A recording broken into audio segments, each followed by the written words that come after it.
Most people think you need thousands of dollars to start investing, but that's simply not true. You can start with just $50. And in this video, I'm going to show you exactly how to turn that into your very first real investment portfolio. If I only had $50 to my name today, here's what I would do. No risky bets, no crypto gambling.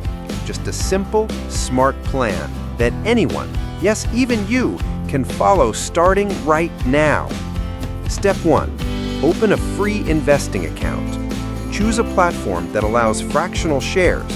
That means you don't need to buy a full share of Amazon or Tesla. You can buy a piece of one. Apps like Robinhood, Webull, or Fidelity offer this feature, and they don't charge commissions. Step 2. Invest that $50 into an ETF, an exchange-traded fund. My personal pick? The S&P 500 ETF, like VOO or SPY.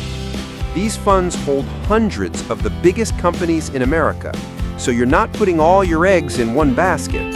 It's simple, low risk, and proven over time. Step 3. Automate your investing. Even if it's just $10 a week or $20 a month, set it and forget it. This is called dollar cost averaging. It's how smart investors build wealth slowly but surely, without stressing about market ups and downs. Listen, you're not going to get rich overnight, but this $50, it's the first brick in your financial foundation. Every investor you admire today started somewhere, and many started with just a little bit, just like you. If you stay consistent, in a few years, you'll look back and realize this small decision changed everything. If you found this helpful, hit that subscribe button and drop a comment.